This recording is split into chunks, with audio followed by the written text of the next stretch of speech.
Bismillahirrahmanirrahim. Wa ta'ala wa ta'lim wa tadhkiratan wa tadhkir wa nafa wa intifa wa nafa wa intifa wa rifa wa istifadah wal hasanah wa hasanah wa istifadah wa sunnati rasulih wa da'wata ilal huda wa dilala ala khairi wa mardatillah wa qurbihi wa sahabihi subhanahu wa ta'ala.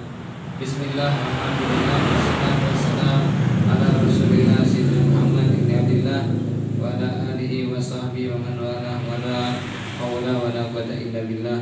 Rabbi shrah li sadri wa yassir li amri wa hlul 'uqdatam min lisani yafqahu qawli. Wa ba'd. Subhanak la ilma lana illa ma 'allamtana innaka antal alimul hakim.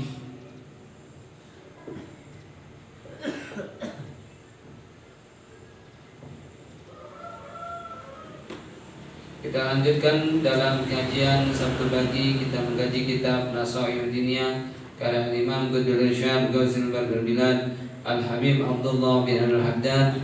Nafa'anallahu bi fid darain. Amin. Mudah-mudahan kita semua, keturunan kita, keluarga kita mendapatkan barokah ilmu-ilmu dan asrar dari Imam Al-Haddad. Amin ya rabbal alamin.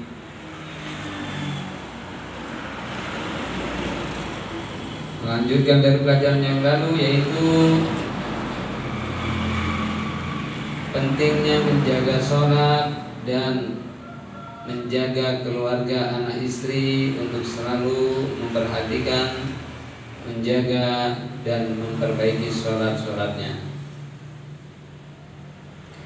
Bagaimana yajibu alika an tuhafidhu ala sholat wa yahrumu alaika an tudayyi'aha. Kadzalik yajibu alaika an tushaddida ala ahlika wa auladika wa kulli man laka alaihi wilayatun bi iqamati shalah. Sebagaimana wajib atas kamu untuk menjaga salat dan haram atas kamu untuk menyia-nyiakannya sholat, begitu juga wajib atas kamu untuk sangat memperhatikan pada istri kamu, anak-anak kamu, keluarga kamu, dan setiap orang yang ada di dalam kekuasaan kamu di dalam memerintahkan untuk mendirikan sholat. Jadi wajib kita ini wajib sholat, bukan cuma sekedar wajib kita saja sendiri yang memperhatikan sholat, melaksanakan sholat.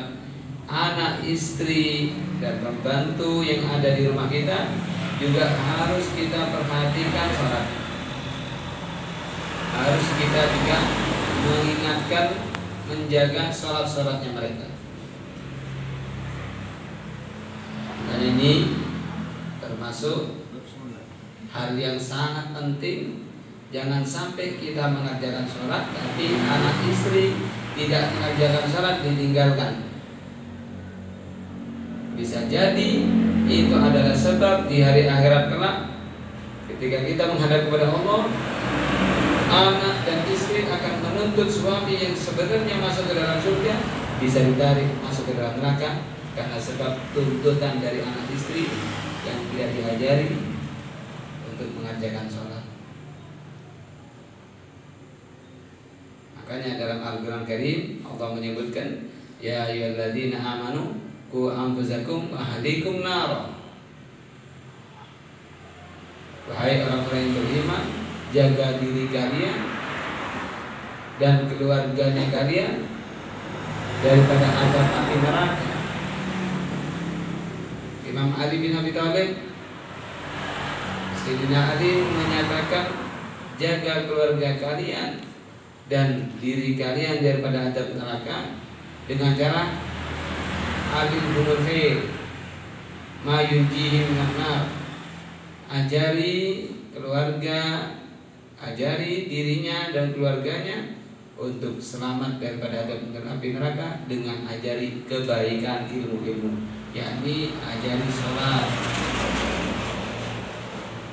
jaga sholat lima waktunya, ajari bagaimana wudhunya, bagaimana dalam rukun-rukunnya sholat, bagaimana cara sholat yang baik, kalau bisa sunnah-sunnahnya dikerjakan. Ini hal yang sangat penting ya. Jangan ada di antara anak, istri, keluarga, atau pembantu, atau pegawai yang berada pada kita, kekuasaannya kita membiarkannya tidak apa-apa, tidak sholat. Wala tada lahum udran fi tarkiha, kata Imam Al-Haddad, jangan kamu meninggalkan untuk mereka sebuah udzur, alasan di dalam meninggalkan sholat. Jangan dikasih kesempatan, jangan dikasih suatu udzur, alasan yang membuat mereka bisa meninggalkan sholat. Memang sholat itu tidak ada udzurnya. Sholat tidak ada udzurnya, kecuali bagi orang yang sudah kehilangan akalnya. Selama ada nyawa tersebut tidak ada kata udzur dalam sholat. Atau mungkin bisa halangan untuk mengerjakan sholat bagi perempuan yang sedang datang bulan. Kalau di sini yang bapak-bapak masa datang bulan juga bisa udzur sholat.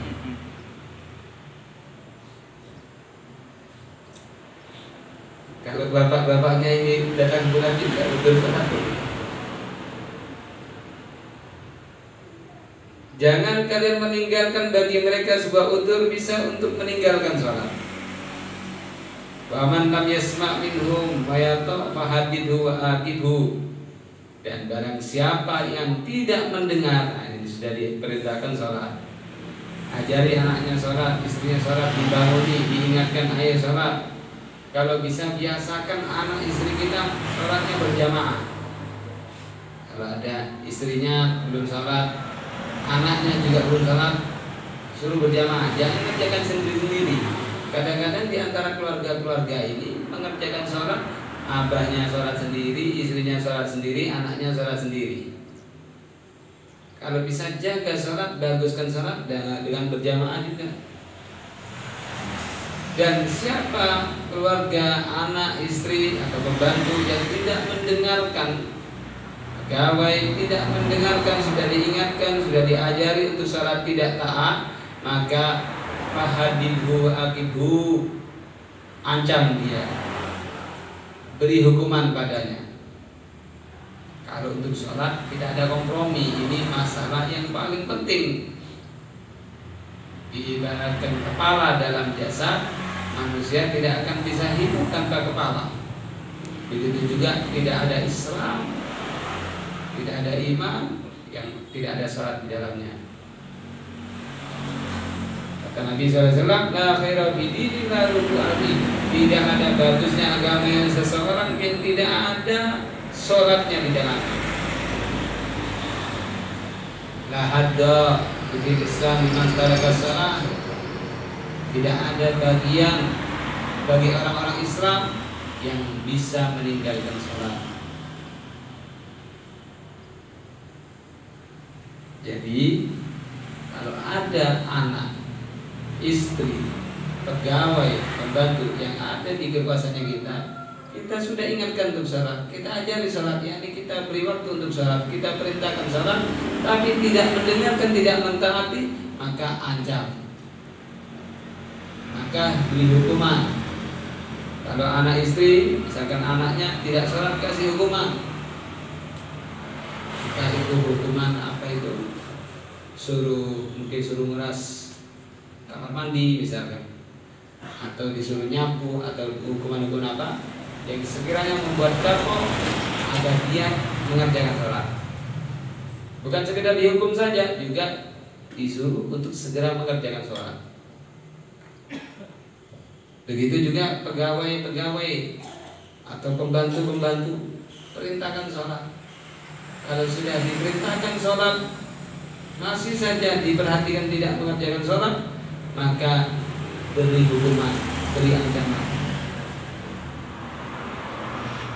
Pegawainya diliburkan seminggu misalnya, atau bila perlu mungkin dikasih peringatan apa, diancam, diberi hukuman. Kalau bisa dipotong gaji tidak apa-apa. Tapi kalau sholatnya bagus ditambahi gajinya. Kalau bisa seperti itu lebih bagus. Mungkin tidak ada seperti itu. Pegawai-pegawai yang rajin sholat kasih bonus 50% misalkan. Kasih bonus biasanya penghasilannya 60.000, 70.000 misalkan ditambahi 20.000. Kalau bisa yang bagus sholatnya tambahi bonusnya. Yang bagus sholatnya dalam kerjaannya ditambahi upahnya.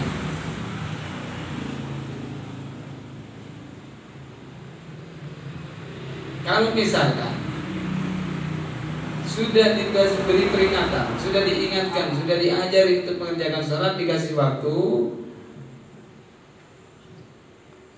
kemudian dia tidak mendengarkan, tidak memperhatikan perintahnya untuk mengerjakan sholat, ancam dia, hukum dia, waktub alaihi, marahlah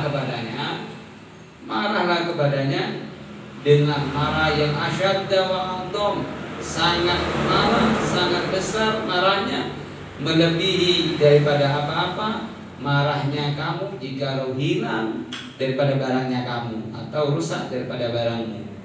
Misalkan nih, kita punya kulkas, kita punya TV, kita punya HP, HP-nya kita dibanting sama anak kita pecah, rusak, marah ya.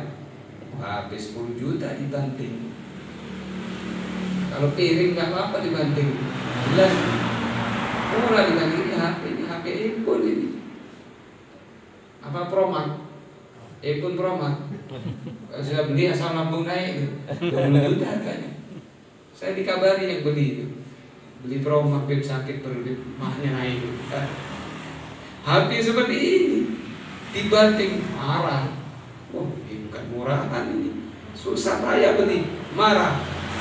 Kalau kita kehilangan sholat atau anak istri kita kehilangan sholat, maka kita lebih marah daripada barang itu dirusakkan oleh keluarganya kita. Kalau apa itu Promax itu, HP itu yang mahal itu dibanting rusak, kita marah oleh anak kita. Kalau dia meninggalkan sholat, lebih marah, lebih besar marahnya daripada harta itu yang dirusak. Seharusnya begitu. Bukan orang istrinya, anaknya tidak sholat biasa-biasa. Oh, apalagi mungkin sedang kurang enak badan misalkan, dia harus libur, kasihan tidak usah sholat. Ini salah besar. Salah besar. Sholat itu paling penting. Sholat itu tidak ada alasan untuk udzur. Jangan berikan udzur pada mereka untuk bisa meninggalkan sholat. Kalau misalkan keluarganya, pembantunya, pegawainya diingatkan sholat masih saja tidak mau meninggalkan sholat, kita sudah marah kepadanya, kita sudah kasih hukuman padanya. Kalau kamu tidak mau memberikan peringatan, tidak mau memarahinya dengan sangat marah ketika meninggalkan sholat, kailan al-dari, jika kamu tidak berbuat seperti itu, tidak marah, tidak memberikan ancaman hukuman, maka kunta minal mustahinin bihuquqillah, kamu termasuk orang-orang yang merendahkan dengan hak-haknya Allah. Jadi kamu ini orang yang merendahkan hak-haknya Allah. Kamu ini adalah orang-orang yang merendahkan di hati ini dengan hak agamanya Allah, merendahkan hak-haknya Allah, merendahkan kepada agamanya Allah.